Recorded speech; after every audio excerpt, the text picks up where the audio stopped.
Because we are going to be talking a good bit about AI, but I think some of the marketing angles that we're going to cover, even some ideas about products that you, the listeners, can be marketing that you're maybe overlooking. Yeah.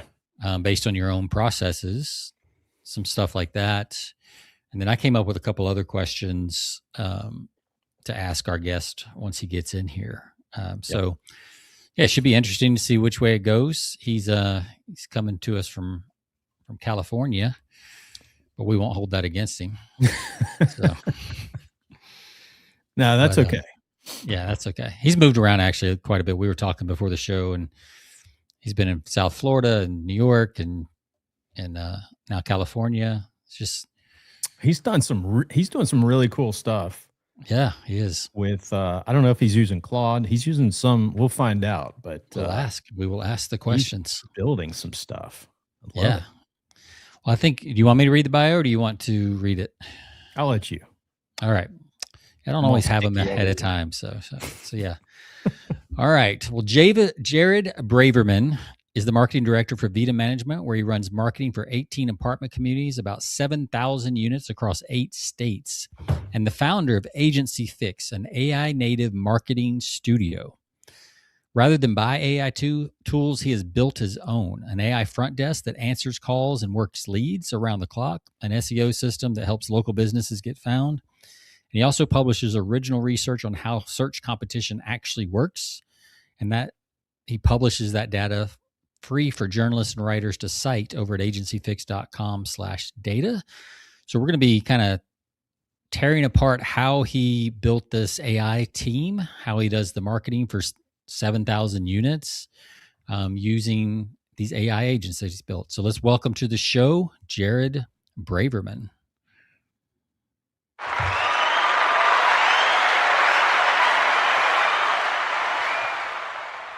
Cheers, guys.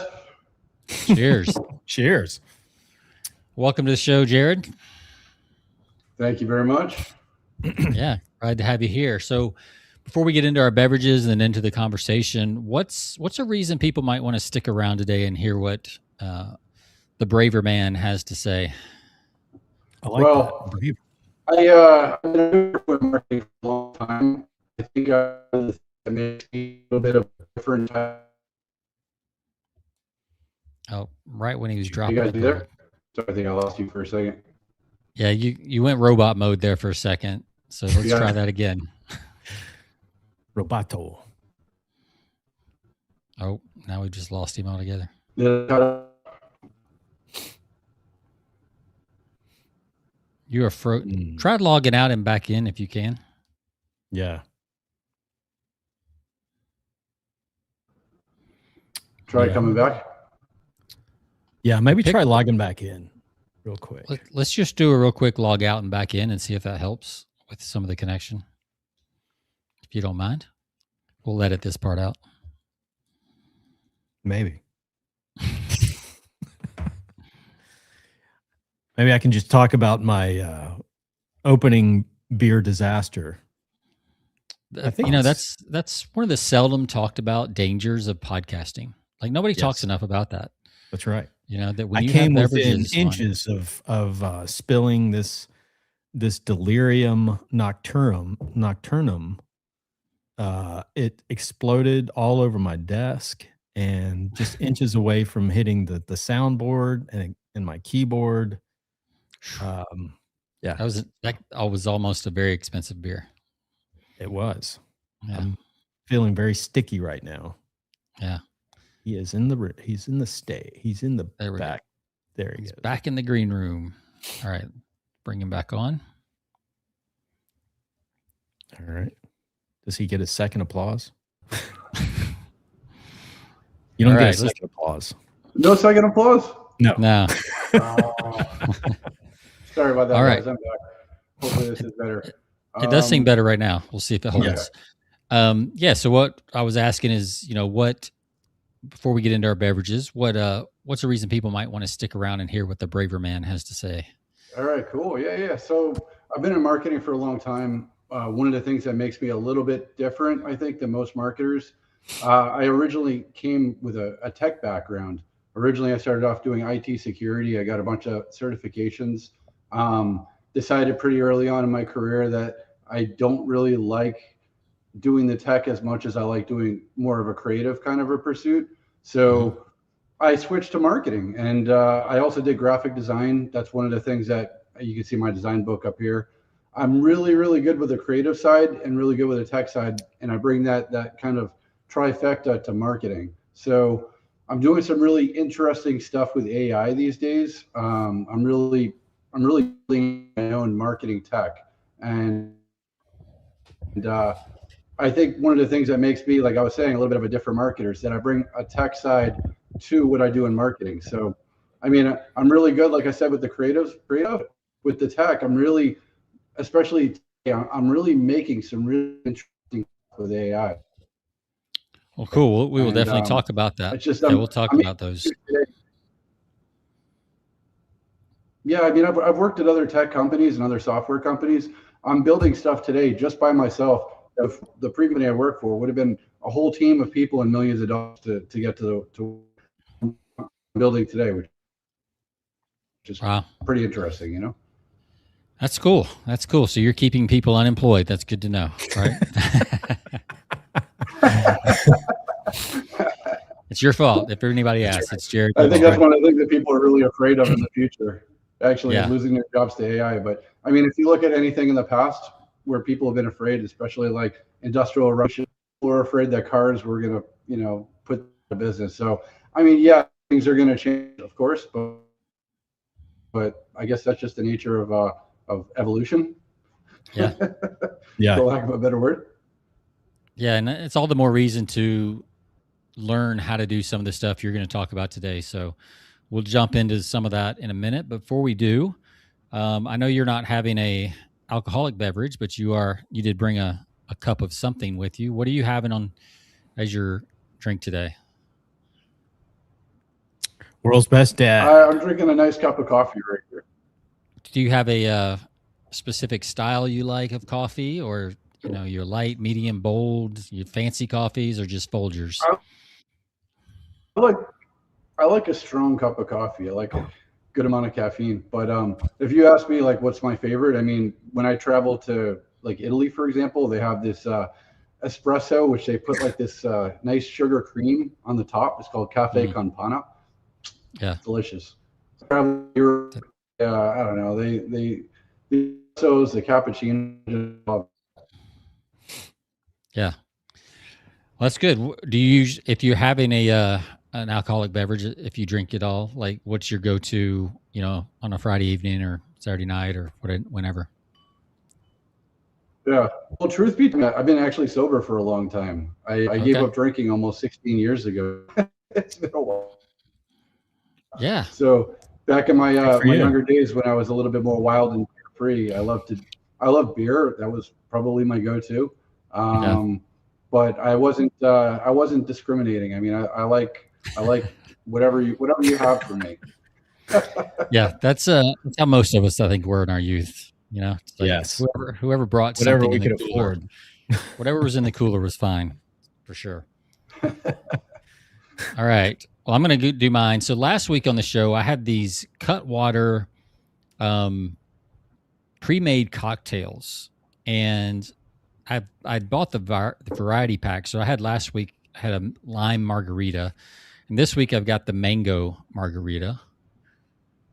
Because these were so good, and I did not pre-taste over the week. I spent several days at the pool, so it was very tempting to break out this, but I wanted to save it for the show. So I'm having a mango margarita, 12.5%, and we hope it's as good as the lime was last week. So you like those high gravity? Well, it's a cocktail, so it's going to have more alcohol in it, but yes, I do. But I only drink like one a week. I mean, this is literally the only time I drink. So, so what are you having, Jonathan? I have something called a Delirium Nocturnum. This is a dark brown red. It's actually a dark ale. You know, you don't see too many dark ales this time of year, but It sounded dark just by the name. It sounded like it was going to be something dark. Yeah. So let me showcase this. I don't want to hold it up. I've spilled half of this thing all over me as we speak, but this is it. So it's it's a fancy glass there. Yeah. But the copy on this is horrible. So I don't know if somebody just like fed this into AI or whatever. It says initially a very good mouthfeel of alcohol and softness. What? I would hope don't even know. Wouldn't make a radical mistake like that, right? Man. So this is followed by increasing bitterness. I think that's the last thing you want to say. Man, it's terrible. So somebody didn't. Somebody give me their number. I need to. I'll rewrite that for free. That's just embarrassing. Horrible. So, Horrible. We'll see if the beer is worth writing about, and then I'll make that decision. So. Yep. All right, well, gentlemen, let's cheers it up. What do we want to cheers to? We'll cheers to leverage. Leverage. I like that. Cheers. To leverage. There we go. It's a little louder. All right. Well, Jared, on the show, we give our drinks 1 to 5 rating, 5 pints being the best. You can use decimal points, whatever you want, because the score doesn't really matter. But what do you give your coffee there? I got a really fancy cup of coffee right here. I got it one of those K-cups at Trader Joe's. There you go. I think it cost maybe $6 for a 10-pack. So give it a solid 5. Solid 5. All right. Here, huh? There you go. Wow. 5 for a Trader Joe's K-cup. Jared's an easy score. Jared's easy score. All right. Well, that's good. I've got a High Society. Yeah. High Society. So I got one of those. I think I told you this, Sean. I got one of those Simply Good Coffee brew makers. Yeah. That thing is pretty cool. I love it. It's basically like a pour over, but it's a machine, right? Yes. Yeah. So it has this setting called Blossom that you put on it, and what it does is it seeps it slowly injects just a little bit of water into the grounds after you first grind your coffee beans. Hopefully that's what you're doing. You're not just putting instant coffee in there. Yeah. And right after you grind your beans, you put it in the maker, and then you flip this switch, this Blossom switch, and it just injects a little bit of hot water in there to kind of release a lot of this this goodness that's going on there. And it's supposed to take away a little bit of the bitterness of coffee. Yep. Although I don't know how you take away it completely. Wow. Well, I do that. I do that with my French press. I think you just totally one-upped my Trader Joe's K-cup, Jonathan. Yeah, it's actually good. My wife hates it. She loves the bitterness of coffee. She's like, oh, I really enjoy this bitter flavor. She's German by she has a little German in her. Oh, yeah. So she naturally likes things miserably bitter. So I do not. Yeah. I'm actually this is pretty bitter too. I'm drinking it black because my son finished up all the milk. So, my son is 2 years old, so he finished up all the milk, and I don't usually like it black, but there's none left for Dad. That's why you are the best dad. That's why you're the greatest dad. Yes. I see this. I see this saying, and it always makes me laugh. Yeah. I'm gonna give mine. This is the mango is not as good as the lime, I don't think, but it's still very, very good. So I'm gonna give it. I think I gave a 4.8 last week, so I'm gonna give this a 4.7. Oof, man. Yeah, really good. Yeah, you need a cooler full of these next time you go to the pool. I need it. I need one of those, but definitely by the pool or on the golf course for sure. So what do you give the dark, whatever, the alcohol with the mouth delirium? Let's see, the delirium explosion nocturnum is. I'm going to give this one. Although it's all over, half of it's on my leg. It is. I'm going to give it a solid 4.3. Okay. It's very good. It's a nice dark ale, which you don't get to see a lot of dark ales around this time during the summer. Everything's light ales, summer ales, sour ales. I mean, everything is super light, hazy, and ugly. And I found this dark ale all of a sudden, a 4-pack that cost me. It's to go with all the rain you've been having, I guess. Yeah. Yes. I'm sick of rain as we speak. But right. no, I'm going to give it a 4. I think 4.3 is justified in Sounds this. good. If they didn't blow up on me, it may have gotten a 4.5. I don't know. So well, that's a solid score. Sounds like a good day. Yeah, it's good. It's a good round today. So, well, Jared, you gave us a little background already when at the top of the show, and but give us a little more like what you're doing day to day, and then what you're also doing with AgencyFix. Just kind of give us a quick background, and then we want to get into like some of the details of what you're doing, but kind of how you got where you were real quick, and then we'll jump in. Sure. Yeah. Well, to start with Vida Management, it's multifamily real estate. So it's we just did a transition, actually 5 new properties. So it's a total of 18 multifamily properties. Each one has 400 to 600 units in it. So they're big properties. They're spread out 8 different states.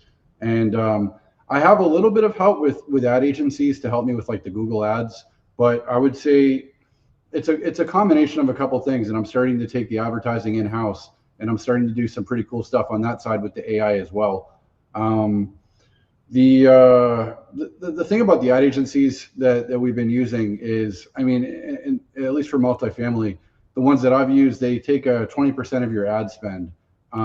So for a property that's spending a couple $1,000s a month for Google ads, it's not a heck of a lot of money. So it almost ends up becoming like a set it and forget it kind of campaign. And, with cold traffic, you really got to do a lot more, than set it and forget it. If they click once and they go to your website and they don't convert, what are you doing to stay in front of them? What are you doing to show them, over several weeks to a couple of months while they're doing their research to decide where they want to live? What are you doing to stay in front of them and convince them, persuade them that your neighborhood's the right fit for them? So, I mean, a couple of the things that I'm experimenting with. Well, I'm using another product that I didn't build. It's called Elise AI. It does kind of similar to my product that I built, which is it'll answer phone calls. It'll respond to leads with AI. So I'm setting it up at my properties where during the day we want them to speak to a person, right? Because you can't replace people with AI, right? They're still building a connection. They're still building rapport. If you can do that, you're going to sell in a way that AI can't replace the people connection, right? So I want them to talk to people. So I set it up so if it rings more than 3 times during the day, the AI will pick it up. And then after hours, I was able to get rid of the call center, which that was a mess too, with the AI that will answer it immediately. And my product that I developed, I mean, it's not exactly like I'm reinventing the wheel. There's plenty of other companies that are doing it, but I made an AI product also for smaller businesses that will do that for them. Respond to their text messages, answer their phone calls, answer their emails. It'll connect. I mean, without going crazy, I mean, I built kind of like a whole marketing stack, everything from getting discovered to nurturing leads and responding and staying in front of them with newsletters and emails. All of this is automated with AI. I built kind of like the whole ecosystem, and I'm using it for me and for my clients first. And I'm experimenting with getting ranked for AgencyFix, and I'm publishing all my unique data that I'm finding with my AI plugin, which we can get into more for journalists to cite, because I am uncovering some interesting stuff there. Yeah, so I was looking through some of that data. It's pretty good, but go ahead, Jonathan. No, I was going to say so what are you using? What are you using? Claude? What platform are you training? Are you building? Claude has been a game changer. I really like to experiment and see what the best I can get though from each, AI system that's out there. And there's a lot of different AI going around. So yeah, to answer your question, I love Claude. Claude has been a game changer. GPT and AI, I use that heavily too. AI is probably what I'm using that for the most part of it. I use Claude to help me with coding, but I know OpenAI is pretty good with that now too. I built some interesting stuff where I have 3 different AI systems that are talking to each other, and it's a layer of different layer of different steps that each of them will do, because AI will go off the rails if you just let it go. So you really got to keep it within a specific task you want it to do. So for example, if I wanted to, I created a plugin that people can use for lead magnets, and it will basically tell you, is your business idea good for startups, and without wasting years and money. And basically, in a nutshell, I've worked for startups where the idea wasn't so great. They spent millions of dollars, kept banging their head against the wall, trying to get it to work, and not really understanding the reason why it wasn't going to work. So basically, I built this AI that will analyze your idea, and it has 3 different AIs that will deliberate, and it pulls actual data from different places. That's how my SEO plugin works too.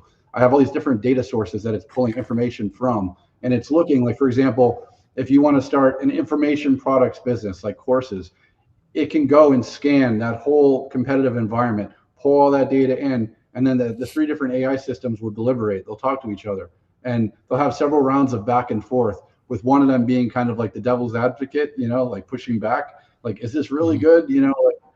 And the more rounds that you have going back and forth, it'll give you a good answer. So I have that as my business idea machine to come up with ideas. And then I also have that as a lead magnet for established businesses. Maybe you've been around for a while, but like one of my clients, for example, they're called Blecky Brothers. They're really, really high-end custom-made wicker, rattan, and cane furniture. They sell mostly to interior designers. They've been around since 1892. But over the generations, the industry has changed. Like interior design used to be a very face-to-face kind of thing, where these days it's more, a lot of the business is done online. You don't need to go to a showroom anymore. You can do your business online. So they are having unique challenges. Oh man, the cleaners just showed up. I'm gonna need to switch to the other room. Can you guys talk for a minute? Yeah, we'll talk for a minute. I've got some interesting follow-up to that, but yeah, go ahead. Go ahead and make your move. The other room on another computer. I'm sorry about that. My wife scheduled this, and it's literally in the middle of our podcast. That's okay. That's okay. Yeah. Go ahead. Wives are the worst, man. They just don't understand. That's so interesting that he's got three AI platforms conversing with one another. Yeah, Rich Sheffrin does something like that too, where he's got different AIs fighting each other for the best idea, and like they're like little gladiators, like AI gladiators. That's pretty cool. Like that's so far over my head right now. I know. So I actually, this past week, I signed up for Claude, like basically the major, like not just the pro, but like the $200 a month thing, because I want to build some applications and software. And one of my clients in the manufacturing space just built out, and granted, this guy has zero. I mean, this guy would be the least. He has no background in programming or anything. Doesn't have a clue. And he literally picked up Claude just like a couple of months ago, just started playing around with it, switched to the pro version, had it build him, and basically for his small business, he's a small business he's a small manufacturer. But he needed an operation system that was tailored to what he does. So the problem is, a lot of these manufacturers and composites or some of these things, they buy these softwares and they have to kind of work around the software, whereas he's able to create a software that's basically designed specifically, that's tailored to what he does, to a T. Like everything is very specific to what he makes. And he did that like in a matter of like 2 or 3 weeks. He had it built completely. And now he's the big promise of AI, right? Is that it can do stuff like that where it can be, instead of an off the box or, off the shelf SaaS program. Yep. You get exactly what you need for your little business. Absolutely. Yeah.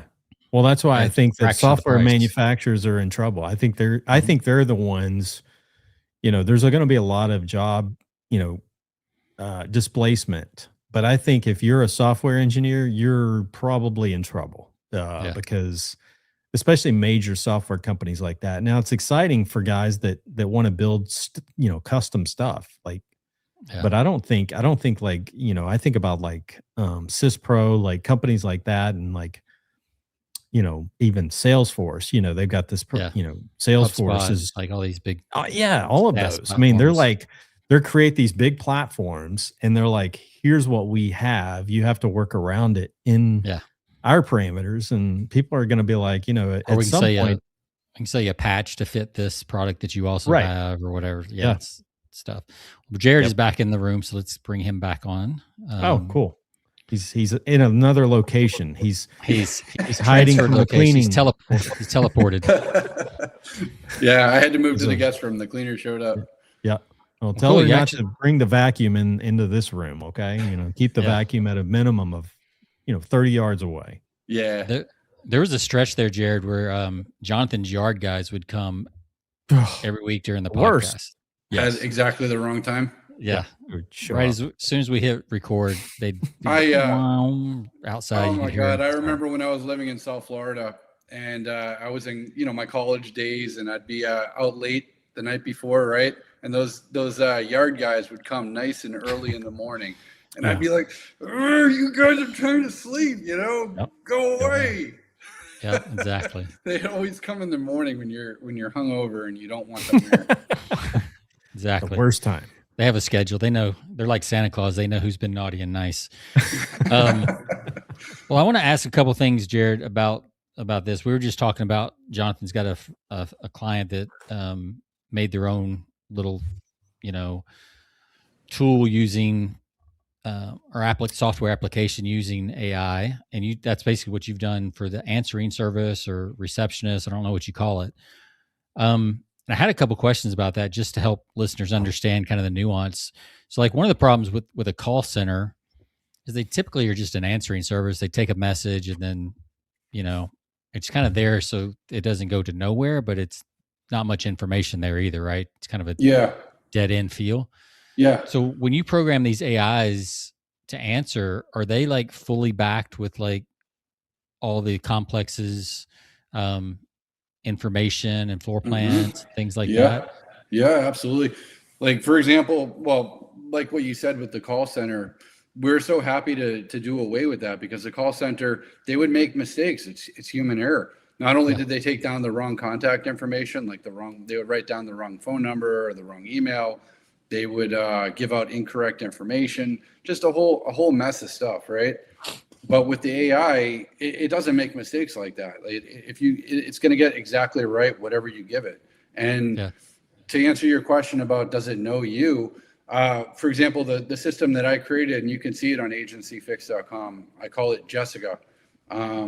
Jessica, you can create a knowledge base. Like you can basically train her on every aspect of your business. And I have several versions of her. So like, for example, the one on the home page, each page that you go to, it'll know specific information about that page that you're on. So like if you're on the page specific to answering service for medical, it'll tell you, yeah, we can help you. It's HIPAA compliant. It won't ask for patients like what they're being treated for. It'll answer questions very specific to that page that it's on. I have another version that I'm putting on my landing pages, which is the sales version of her. So the sales version, she has a specific goal, which is to either get an appointment booked or to actually push you to the product page on my site where you can actually sign up and pay for it right there. So depending on the use, I can program her to do specific things, and I can put that knowledge base about the company so she knows exactly everything about it. And then I can have transcripts saved to my database, so I can go back to my AI later and I can say, hey, I want you to review all the transcripts or this specific conversation. I see that she said this answer, which is wrong, or I don't really like how she answered it. I want you to train the system so that she answers it a different way. So the AI and me are working together to make her say exactly, or give her the personality that we want her to have. Right. Yeah. When you mentioned it earlier too, I was thinking like, if you go to a call center, that call center is not going to know or remember what the person asked when they came. They're just going to kind of default to their script and get the information. Whereas AI, you've got a record of what they actually asked on the call, right? So it's like, yeah, I have something else you guys might find interesting too. I'm about to launch this also. It's called HeyJessica.ai. It's basically a senior companion, and they remember every detail, right? It's not just about giving them a companion though. It's about also certain things like the adult child will set it up for them. They know that they could see that their parent is answering the calls. Some of the information, as long as it's approved, is shared with the children. So not only is it creating a record, like Jessica will tease out details from her life. So you have like this like memoir that you don't lose, right? It's there forever, right? And you can even publish it into a book or anything. But that information that you might not have been able to get on your own is there. And it gives specific details to the kids. So it might say, hey, your mom was just talking about that trip that you did to Italy. You know, she's really she's missing you. Now might be a good time to give her a call. You know, she's missing you and she's talking about that trip. You could call her right now and you know, it basically gives you like what she's thinking about, or what she, you know, that she misses you. You could share stories if she mentions she's been having headaches and she won't mention that to the kids, then, you know, that information could be, you know, kind of passed on. Yeah. So that version of Jessica, it's meant to be something that an elderly person would connect with, and something that's going to ask questions and remember details. You know, remember that your kid's name is Alice, and that, you know, she lives in Florida and she loves going to Broadway shows, you know, and it'll remember details and ask them about it, and it listens, you know, it listens and it remembers. So that's one of the interesting things about it. Have you tested that with that senior market? Have you been testing it to see how they respond to it? I mean, just little. I'm about to start testing it now. I mean, if you want to go to the site, you can see it for yourself. It's just about ready to launch. So I haven't really tested it so much yet. I mean, I've really just been testing the functionality. There's just so many pieces to it: the onboarding, the personality, the memory.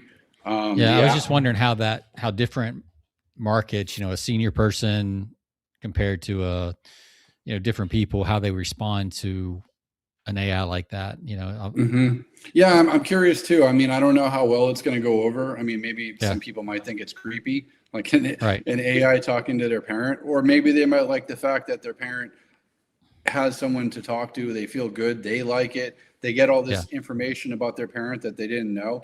I think if it provides a value for both sides, it helps the parent or the adult parent and their child connect better together. I mean, I think those are priceless. Like I think if they feel that their adult parent or their elderly parent is being watched and cared for, and, you know, like they know that they're okay. I think, you know, like, how often do you call your parents? Probably not as much as you'd like to, right? If if your parents are still around. I keep in my mind, I'm seeing iRobot, where Will Smith's at his grandmother's house and she's got the robot that she likes, but he doesn't like. But yeah, so that's cool. We want to make it clear that they are talking to AI. We don't want them to start delusional thinking that it's an actual person. Yeah, I've got a new best friend. Yeah. We want to remind them on a regular basis that this is an AI, right? So they don't start going down the wrong path, you know? Sure. Yeah, but there's something about that though. There is and we're all seeing it. We're all experiencing it in real time, just how easy and how comfortable it is to talk to these tools. Yes. You know? ChatGPT is like my therapist. Yeah, it's crazy. Like it's my health nutritionist. That's not a joke. That's serious. I mean, a lot of people are using it as their therapist. Me included. You know, when you have one of those really bad days and you're like, I'm so pissed at this person. Who do you talk to for advice?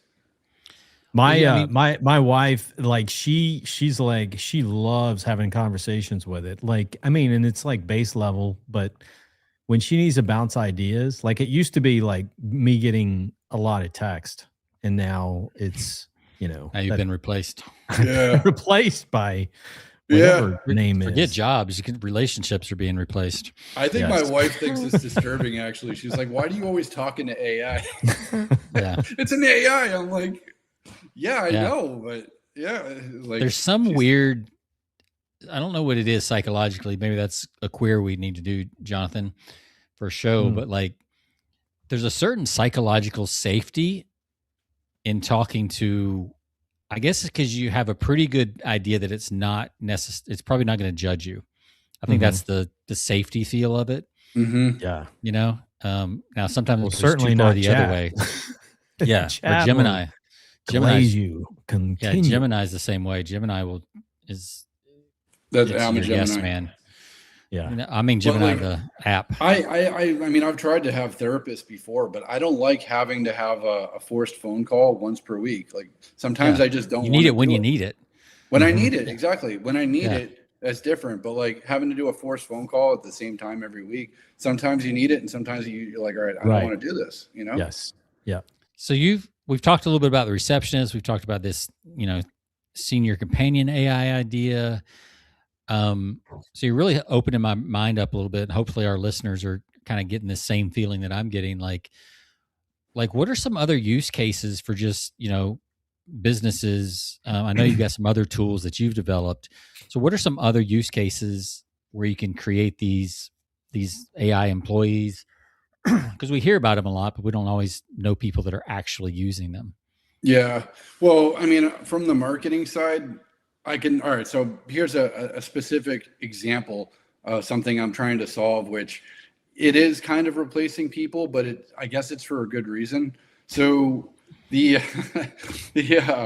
properties that I have, the leasing agents and the property managers, they manage their own social media.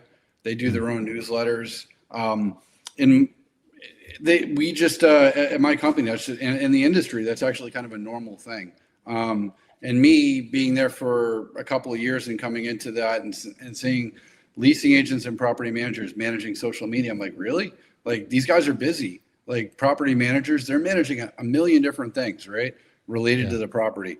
They don't have time and they don't have the experience and the know-how to do really a great job with marketing, with social media, with newsletters.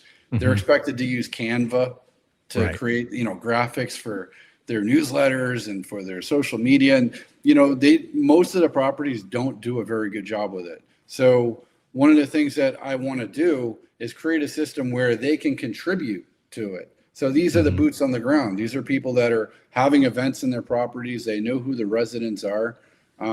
They can get the photos. They can get the videos from the events. They can help feed the content to build the newsletter, but they shouldn't be the ones that are actually doing it.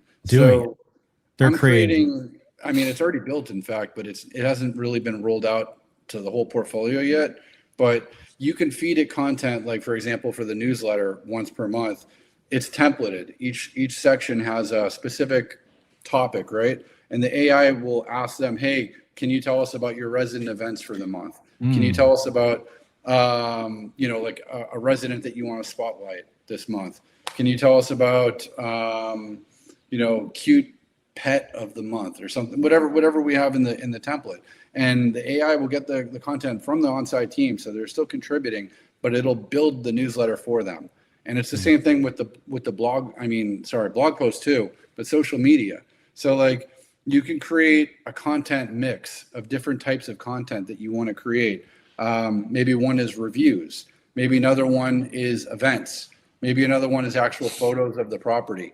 Now, stuff like that, photos of the property, you got hundreds of photos. You can give that to the AI. The AI will go and write captions for the social media. And that's just one type of content in the mix. And it'll go ahead and schedule it for 30 days out in a dashboard that you can see. And if you don't disprove it, like if you don't reject it, it'll just go and publish in 30 days. So not only is that freeing up time from the leasing agents and the property managers, but it's helping them Absolutely. to create better content and can do what they do best, which is contribute and tag the residents. So how are they contributing? Because to me, it makes sense. Like if they had like a Facebook page, let's just use Facebook as an example. If they had a Facebook page, they're populating that with content, images, things like that. And then AI is, pulling from that, maybe that Facebook page. Is that how that's, or are they using some kind of, are they feeding? No. So for example, for images, I created a place where you can upload images and like, for example, photos of the property. If they have an event and they get videos and images, they can go and they can upload it there. They can give it context, like what was this event about? So the AI knows what it's writing about. What we want them to do is tag the residents, join the conversation, get the photos, like the things that I can't do from being, in California for all these, remote properties. So we want them to still be part of the process, but we want them to focus on, just the people side of it, connecting with the people, being at the events, getting the photos, that kind of thing. We don't want them to be the relationship. Yeah. The relationship side of things is like, let's do the personal touch that AI is sorely lacking in. Yeah. And it'll save not only will it save a bunch of money, because like, if you think about their salaries, like property managers, they make a decent salary. If they're putting a couple hours a week, and there's 18 properties, if you do the math, that ends up being a couple $100,000 per year.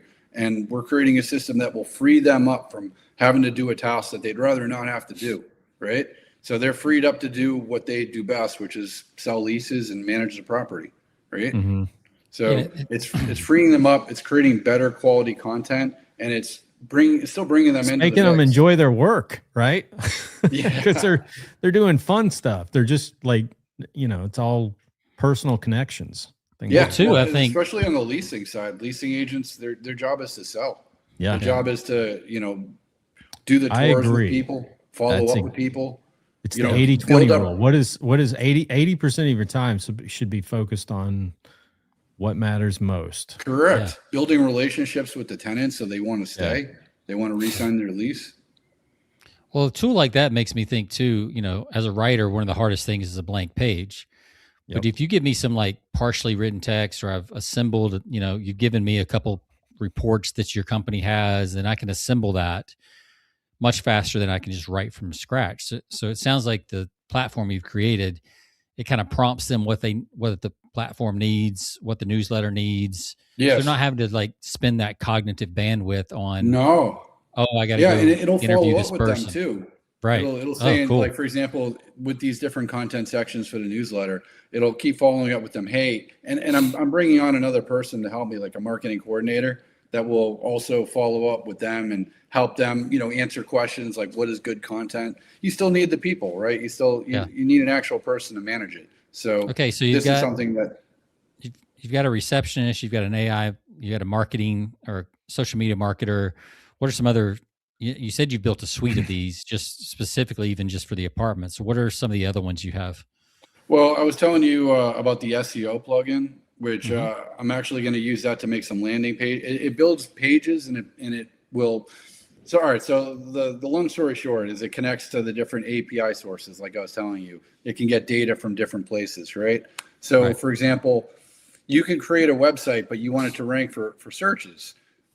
And there's good plugins out there that do that already. Like Yoast is one of them for WordPress. Oh yeah. But the thing that I was telling you, Jonathan, that it doesn't do is it doesn't tell you when you shouldn't compete for a keyword. So like it'll say, all right, this keyword gets 800 searches a month, and it'll give you a competition score, but it doesn't go and take a look at who is actually ranking for it right now and how many backlinks that site has. And what that means is, let's say you're going for a very competitive term, let's say marketing agency, and that gets thousands of searches a month. The biggest companies out there are going to rank for that head word. You're going to be competing with HubSpot and MOZ. The big companies are going to rank for those big keywords. So you need to know, if you're going to compete for a keyword, what is your chances of winning? And my AI will tell you this isn't winnable. It'll look at your exact site, It'll see how many backlinks are pointed to your site, and it'll analyze your site versus the competition and tell you, this is what we think you can win. So, and it'll go and write the copy for the page and then build the pages themselves. So for example, I built AgencyFix.com 100% using AI. 100%. That site right there, you see every page there, all of the functionality, all the contents, everything is built with AI. How long did that take? To a phone while I'm traveling in Spain, I'm building out the site. Okay, so you have a background. You're a software guy, right? No, I'm just a marketer with a solid tech background. Well, you have a technical background. Yeah. How easy was it? First of all, how long did it take you to build that? And how easy is it for someone who has no experience whatsoever to create something like that? I mean, I think AI has leveled the playing field, but I still think you have to have a certain skill set to be able to do this, for example. I mean, I don't know. You have to know what you have to know what you want, right? I mean, you have to know exactly what to, Yeah. So you have to define exactly what you want. This that I built here, though, the next step, not only am I going to start ranking for these keywords and getting found by the businesses themselves, but I want to be able to offer this as a white label to marketing agencies or to marketers that want to use it for their own business. So depending on what you do, let's say you're the marketing director for a big plumbing company, you can go and take this plugin, install it on your site, and you can get a realistic idea of how you're ranking compared to the competition, rewrite your core pages with the right keywords that you can win, and maybe even improve the design, make it look better. That's a service that I'll offer also, is done for you website design. So they'll hire me, I'll build their site out, and then they'll pay me an ongoing fee to manage their SEO with the plugin. And it'll keep writing content so that you start ranking for those keywords. I saw a stat the other day. There's two things I want to do. One, I want to give some specific examples directly from your website around the difference in keyword phrases. I thought that was really interesting.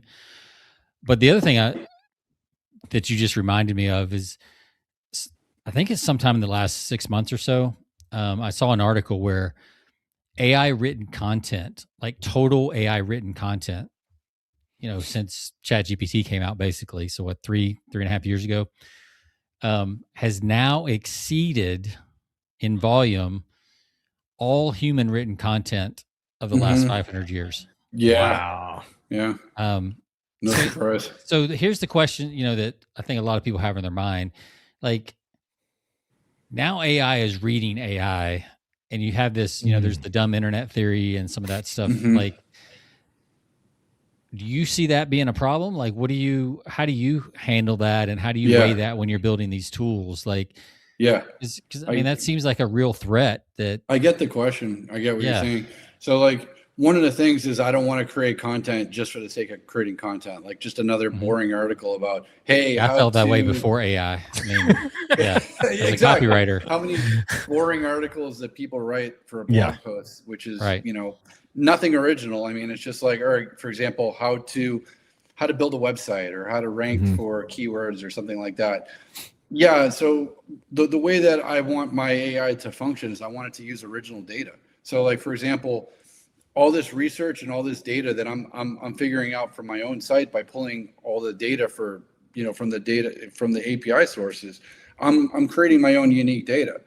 For example, I'm learning about which keywords that I can rank for and which I can't. So I'm creating all this unique data with my AI, and I've even trained my AI to look for unique data that we can create, that we can put in a database that we can use for the automated articles, because I don't want it to create just boilerplate dummy content that anyone can create. I want it to be articles that have a unique spin that only I can write because it's coming from my own data or from my client's data, Yeah, that makes sense. I actually wrote a blog post today based on something I saw in a school group I'm in and that I disagreed with. And like, that's the kind of stuff that I think needs human direction and notice, a human to notice, is those kind of pushback ideas where this is like the consensus idea, but here's my in my life experience, here's what I've noticed and how that's different. And then you can kind of make some conclusions. But,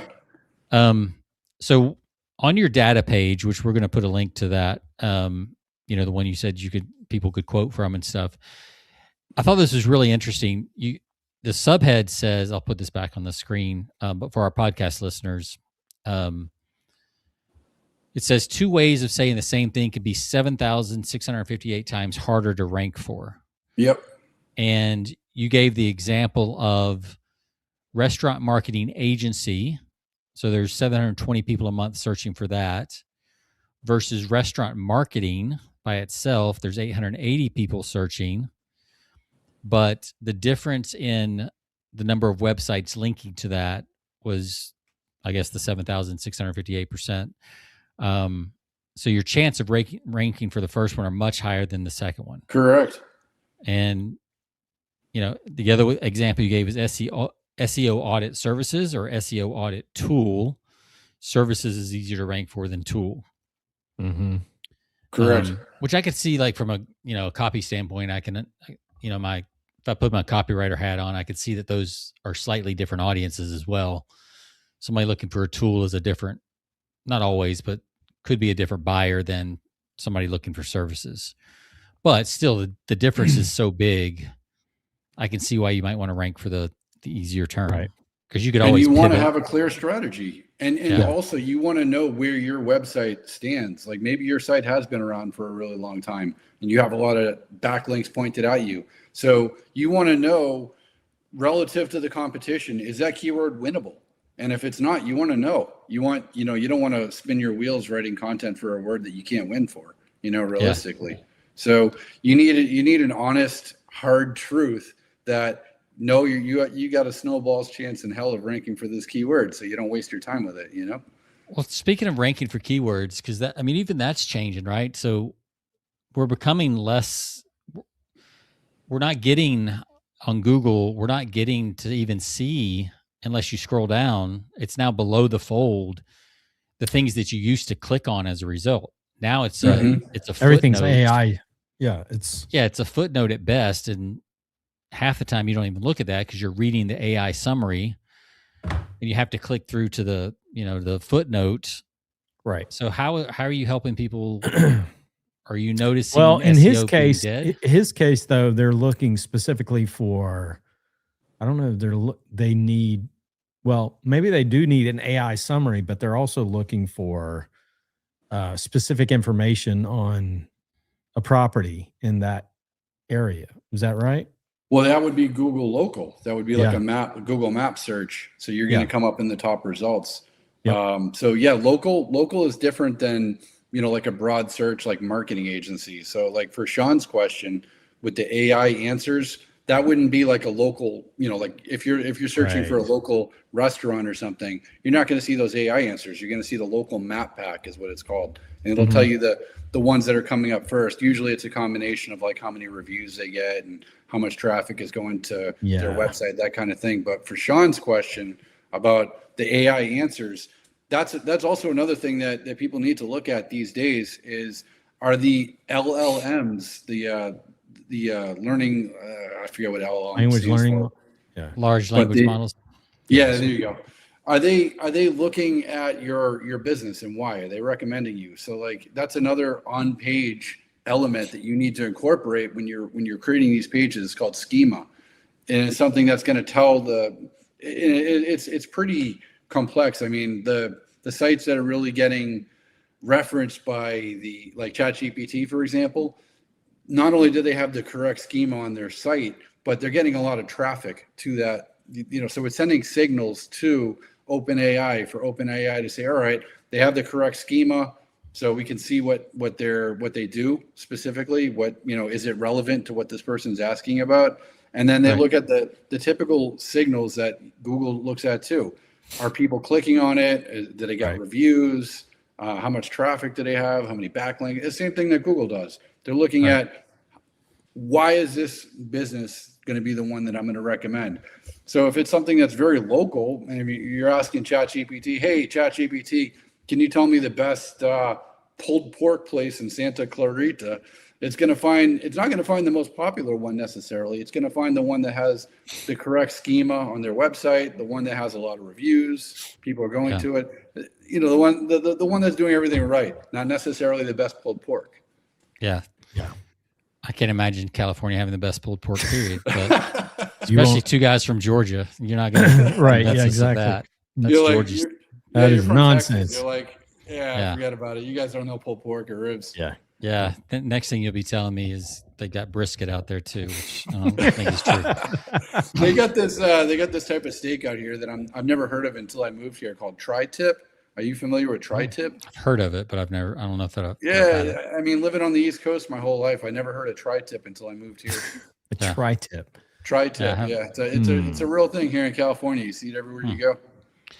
Well, I've got two more questions. Jonathan would kick himself if we didn't get this one answered, because I saw the back and forth. And that is, one of the things you've done with your AI tools is you've taught them to refuse, I think is the word you used. And that's one thing that really stood out when we were putting out pitch requests, you responded. Yeah. That's one of the things that really stood out to both of us, is how you're teaching the AI to refuse certain things. What do you mean by that? Yeah. Why is it important? Kind of like what we were just talking about, whether you can win a keyword or not. So my tool will go, like, for example, if I want to create a new page and I want to rank for HVAC or plumbers or something like that, my tool will go and it'll look for all the keywords related to that, like HVAC answering service, for example. It'll find all the keywords. It'll look at their search volume. It'll look at the competition, the businesses that are ranking number one for that, both locally and international and nationally, right? And it'll look at my site and say, all right, your site has like 100 backlinks to it. It's a relatively new site. You probably don't have much of a chance of ranking for all these keywords, but out of that whole list of keywords, we found 3 or 4 that you might have a chance of ranking for. Maybe they're a little bit of a longer keyword, they have a long tail, like more words in it, but it'll analyze and say, all right, that long tail keyword, maybe it gets 100 searches a month, very low competition for it. And the ones that are ranking for it right now, they don't have a hell of a lot of backlinks. That's a winnable one. It'll tell you the other ones, no, don't go for it. So in my case, it'll give me a report and say, these are the ones that we recommend running with. The other ones, forget about it. And I'll say, all right, go ahead, roll out the pages. I want you to incorporate those keywords into the page and pick the one main keyword that we want to rank for, which is going to be the one that's in the URL, the one that's in the title. We want to have one main keyword with the other ones as supporting keywords throughout, right? And that's going to be the one keyword that we're going to go after because it's winnable. So the other ones, you need to know realistically, is it worth investing your time and your resources into it?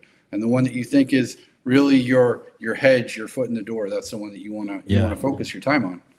So instead of ChatGPT or one of the other LLMs saying, great idea, let's build a blog post around that, it'll actually push back and say no, this is not worth pursuing. Not worth your time. And personalized to you and your site.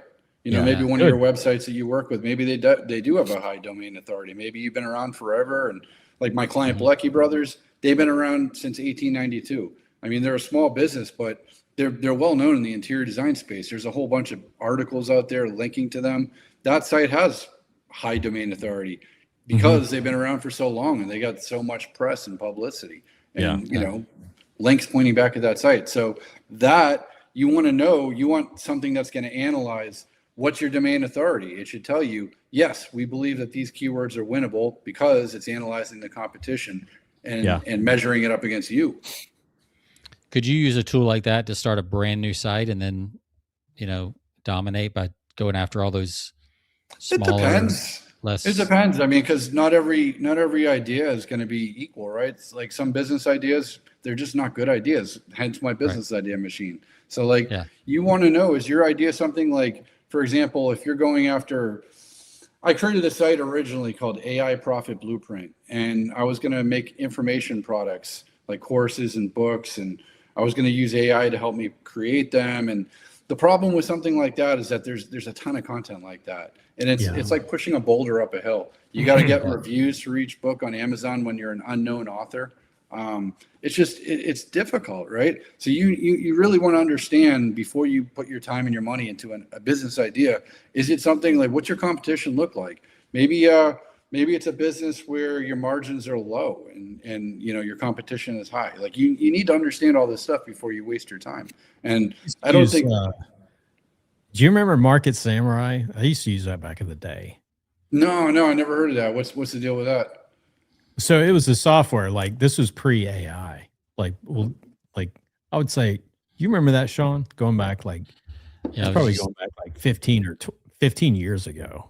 Market Samurai. Yeah. So it would do a lot of the same thing, but nowhere near what AI can do. But you know, it's analyzing every keyword and not just SEO, but it's analyzing market opportunity for any specific niche that you want to, like you just said, create. If you want to create a information product, or if you want to create some kind of, niche industry type website or, product, it would tell you what your chances are of dominating that, based on and that's important. That's important. Like, I don't know if you guys have figured out from talking to me, but I'm a little bit all over the place with ideas. You know? And I have a whole track record of failed businesses that I've tried to start. A whole track record. And you learn from your mistakes. That's how you learn. Exactly. I used to love that because it was like, I would geek out on some of the research on that thing.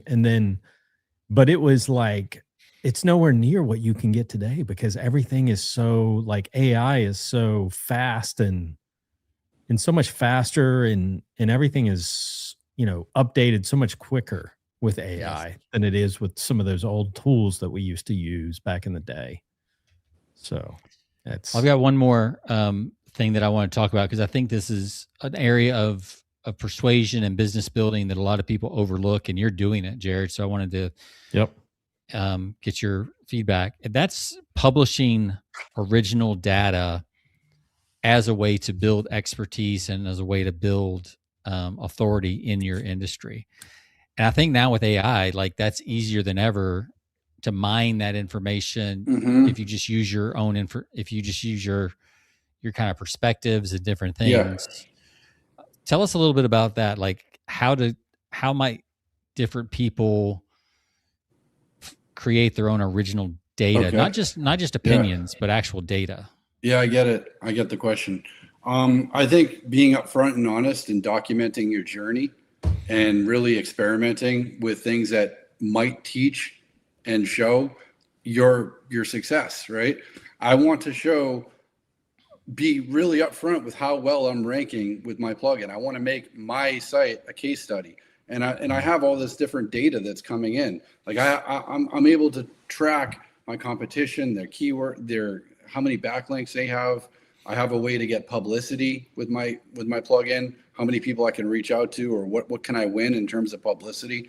I want to document the whole journey. So like each of these things, I have data coming in showing me, all right, I'm now ranking for this keyword, or I'm starting to get more visibility with my Quora posts. And you can see with the analytics how many more impressions I'm getting, I have a dashboard that'll show you for all these keywords that you want to rank for. It'll show you what your actual ranking position is. So it'll keep track of that as well as the competition. And it'll keep track as you're moving closer to that number one spot. So it'll see everything that you've done to get to that ranking position. That's all unique data. So like you want to be able to show how you did it. And that, I think when you approach, for example, if you're approaching a journalist and you want them to pick up your story, if you just come with a generic topic, there's 50 other people that have approached them for that same, hey, I do AI and marketing thing. But if you can come to them with something that's newsworthy, that's actual real data, you got a much better chance of them picking you up, right? Well, I want to go further than that. I want to go a little deeper than that. So let's take your Wicker people, your Berkeley, Berkeley, is that their? Bilecki, yeah. Bilecki, sorry. Yeah. Bilecki, those guys, how would they, if they came to you and said, we want to publish our own data, like, how would you do that for somebody like that, right? Somebody that's not necessarily like your stuff kind of lends itself to tracking and data, but like a life coach or somebody that makes wicker furniture for interior designers, like how do they, because it's such a powerful tool to publish your own data, especially with LLMs, they really like that stuff. How do you even start to think about that as that kind of business? I think of it like a case study. So like, for example, if you're going to, in a business like that, in a website that's been around for so long, it's interesting to see when you take your baseline, when you first, set up, like, let's say you install the plugin for the first time and you want to do a baseline, you want to see where are they ranking now? What pages do they currently have on their site? And then you go and you use the API to pull all the keywords that are specific to wicker, rattan, cane, interior design, whatever, furniture. You pull all those keywords in, and then you start to build up like a baseline of where they're at and what their possibilities are. And you track, over the weeks or months as they start to rank for these keywords. And, a business like that, they're going to rank well because they do have that authority. It's not a new business, right? They have lots of backlinks. So for them, you're starting at a much higher baseline than somebody that's just starting out a new business from scratch. So yeah, but I'm saying if they want to create their own data, and I don't mean like track their own data. I'm talking about like they want to create their own journalist worthy data set around their business. You know what I mean? Like how does a service business, how does a plumber do that? How does a life coach do that? How does you know what I mean? Like I'm not talking about just like SEO ranking. Like how do they create their own data? Original data for them. So yeah, I mean, one of their challenges that they've had is that, like I told you before, the interior design industry has changed. So, it used to be, I used to work in the interior design industry. I was the marketing director for probably the biggest interior design building in Manhattan. And it used to be that you could get a showroom in this building and you'd be successful. Like there just wasn't enough showrooms, right? And these days, it's hard to get as much traffic to go in person to this building because they can do all their shopping online. So, I mean, to build unique data for these guys, I think you would document your journey to adapt to this new norm, right? Like, what are you doing to compete in an industry today where, you got the huge brands with big marketing departments, which they don't have, by the way. How do you compete against something like that? That would be interesting data. So like where they're at now and where they're going. I guess now that we're talking about it, I'm trying to get it out of you. I'm getting my own ideas too. So like, I guess they could interview. They have a massive list of interior designers based on what you said. Yeah, they could do a annual survey of interior designers of trends, and if they publish it, that becomes their original data because they're the only people that have access to those interior designers, right? Or to personalize it for them, they have pretty big interior designers that they work with. Maybe they're interviewing these designers and they're talking about their different clients that they work with, the types of homes that they're installing it in, what types of furniture that from Bilecki the people really love, that they're successful at selling, like maybe things like that. But I don't think on original data, you necessarily have to toot your own horn as much as, because if you publish the data, you become the expert, even if it's not necessarily about you. In fact, I think it has a lot more credibility sometimes if it's a little more not about you, right? You're just talking about interior design trends. And by the way, this was produced by Bilecki. And then people are going to be like, well, who's Bilecki? And then they go to the website and they look at it and they're like, oh, this is cool stuff. I need this for my patio. I need this for, whatever. That's true. So that's more what I'm thinking. Like, how does a plumber do that? How does, an apartment complex do that? Like that's what so I think I answered my own questions and we got there together. So hopefully our listeners got some ideas with that too. But that's what I mean with original data, because I think it's such a important thing. I mean, Google's EAT, blog formula, that's a big focus, is like original data and expertise and authority, and LLMs value original data big time. Exactly. And like you said, not self-promotional. Right. Exactly. Yep. Whew. That was a lot, man. We're at an hour, 9 minutes here. So, so still got that same beer? Mine's done. So mine is too. I switched to water. Oh, well, there you go. You already drained Done with the coffee. Done with the coffee. So, yeah, that's good stuff, Jared. Where can people find out more about you? And I mean, we know the answer, but I'll put it up here on the screen. But tell us about who you're looking for and who you're wanting to work with right now.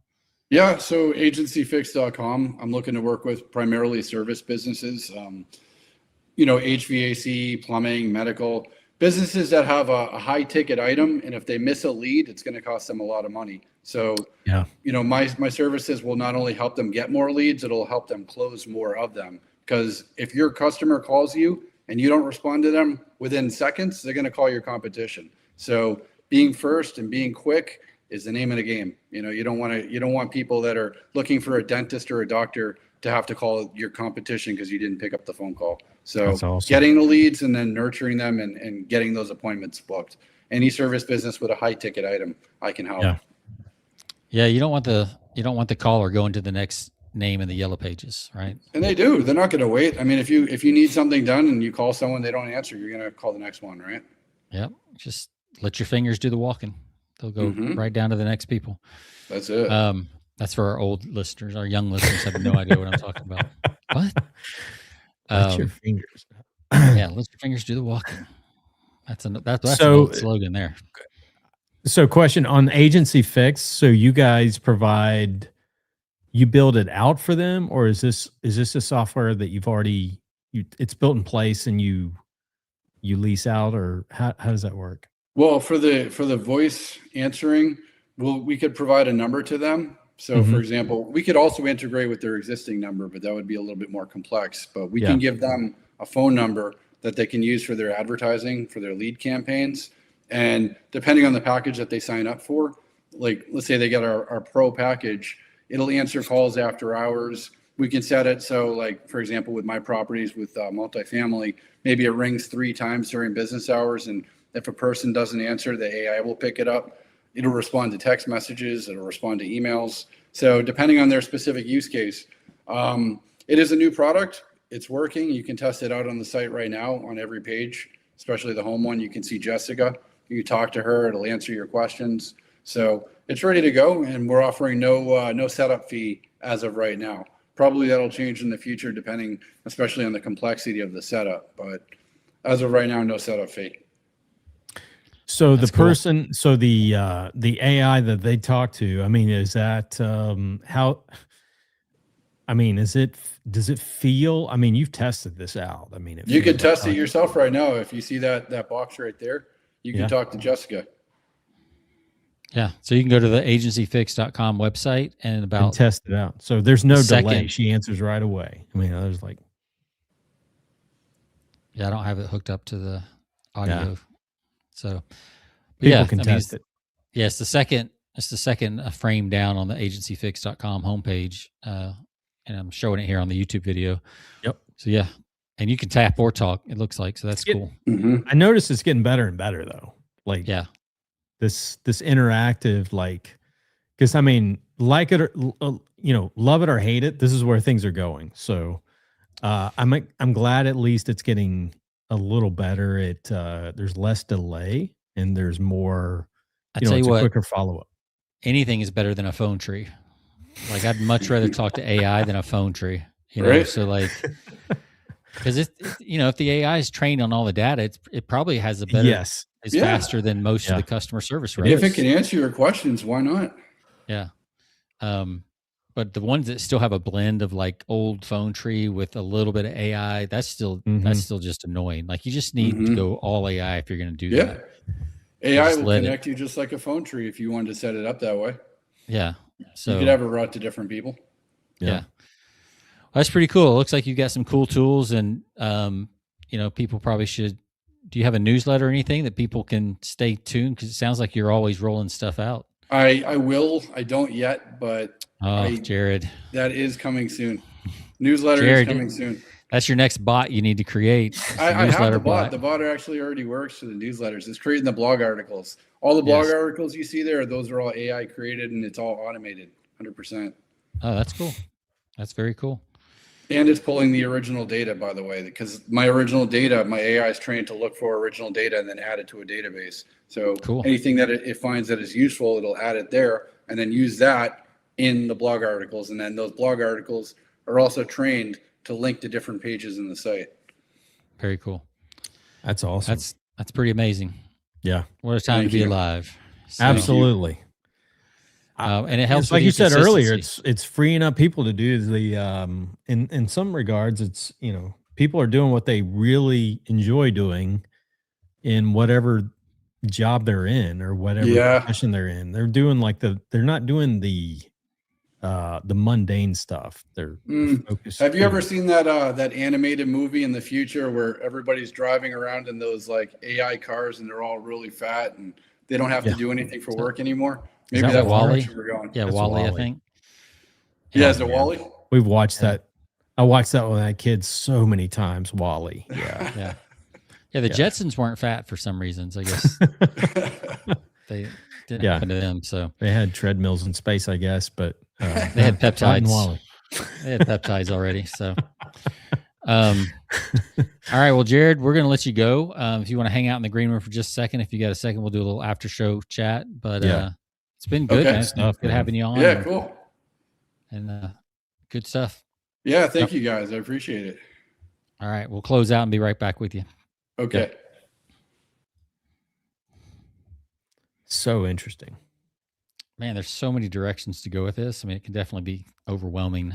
I guess you just got to pick something and just kind of knock out one thing at a time and implement it and test it and see how it goes, or hire somebody to help you with it. And I think they're all, about similar in quality now. I mean, Claude, Gemini, all of these platforms, chat, Grok, I'm sure there's some, I guess to a degree. I was reading an article today, like somebody had, I think it was between chat, Claude, and Grok.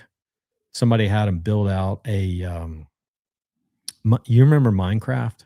Like, that was so popular back like 10 years ago. So somebody had the idea of like, having each of these platforms build out their own version of a Minecraft world. Yeah. And so it was going through it. It was actually pretty interesting. And they all had their own versions of what that would look like. Yeah. It was so cool though. But they all can do it. Yeah. So Grok had probably the most, from a graphic standpoint, was the closest that resembled Minecraft.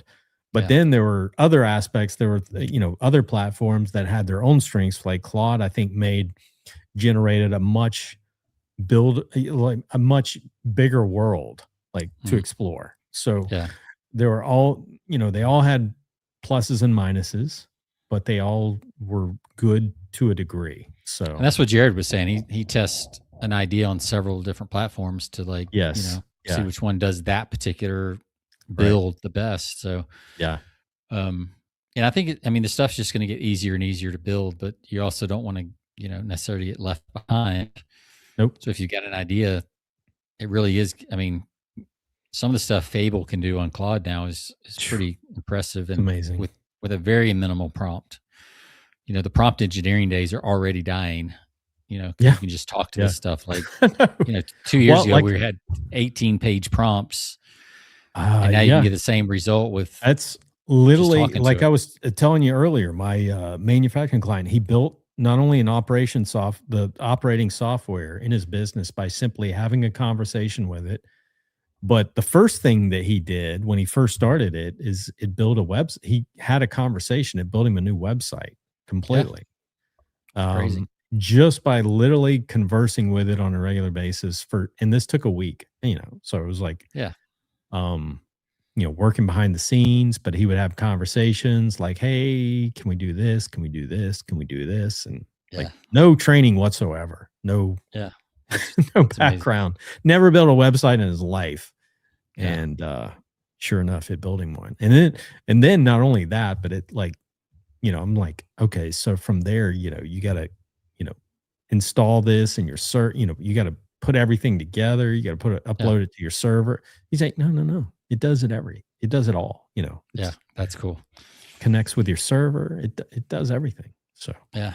All right, cool. It's amazing. All right. Well, I don't know if we have a guest for next week, but if not, we'll come up with something. We'll come up with something. So check us out. Episode 441. We'll see you next week. PersuasionByThePint.com. Find us on all of your favorite platforms. YouTube, Spotify, iTunes, you name it. We'll see you next week on 442. See ya.